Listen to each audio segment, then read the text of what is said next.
les terrains, car sur le Dauphiné, vous étiez sur tous les terrains. On vous attend aujourd'hui, mais plus encore demain. Ouais, c'est vrai que c'est un peu attendu, mais bon, là, je sais ce que j'ai à faire. On a une équipe vraiment très forte ici pour viser des victoires d'étape, donc on va se concentrer sur ça. Et pour ma part, je suis vraiment très heureux d'être au départ de mon premier tour. C'est une émotion particulière, j'imagine. Surtout dans une équipe où les ambitions sont multiples et finalement, eh bien, ça vous enlève un peu de pression.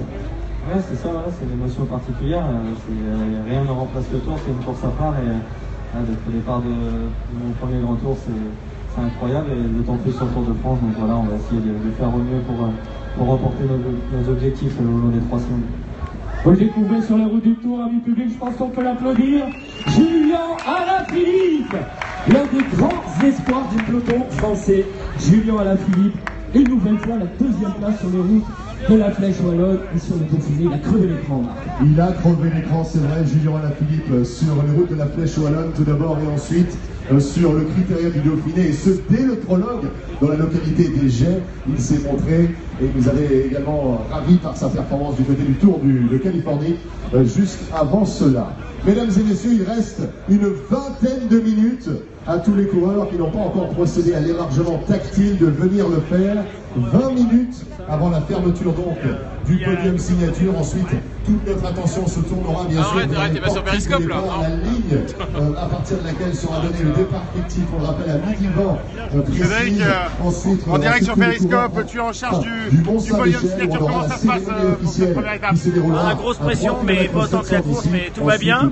Et on a le casque, on a le beau temps, on a ça au-dessus de la tête, la caméra, donc bonjour à tout le monde.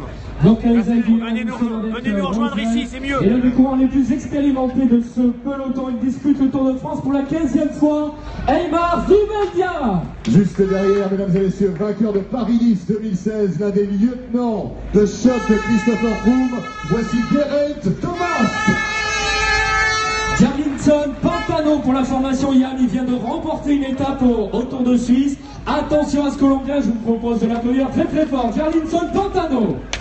Oui, avec Imanol Erviti, le coureur qui a réussi l'exploit, premier espagnol à rentrer consécutivement dans le 2 fois dans le top 10, Paris-Roubaix, Tour de Flandre, Laurens Stendam. Et mon cher Marc, mesdames et messieurs, le chouchou, puis voici Thomas Voeckler.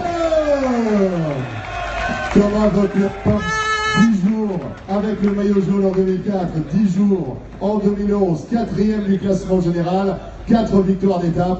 Thomas Voeckler qui va nous dire quelques mots avant le top départ de la 103e édition du Tour de France. Alors Thomas, le Tour de France, vous avez tout connu, le bonheur bien sûr, 13 jours en jaune, les victoires d'étape, 4 victoires, 14e participation, animée de quelles ambitions cette année?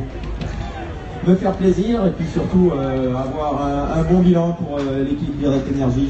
C'est, je pense, plus collectif que personnel. Mais bon, en général, quand je me fais plaisir sur le vélo, c'est qu'il y a des belles choses au bout. On voit que le Tour cette année passe à Bagnères de Luchon, ça doit vous donner des idées? Bon, moi, j'en dirai pas plus. Alors on lui en demandera pas plus. En tous les cas, on l'applaudit très fort. Thomas Voeckler. Thomas Voeckler. Alors, il a fait Bagnères de Luchon, il a brillé. C'est pour ça qu'on dit. Bien sûr. On va voir ce qui nous prépare Thomas, bien sûr. Ariel Maximiliano Briquet qui vient de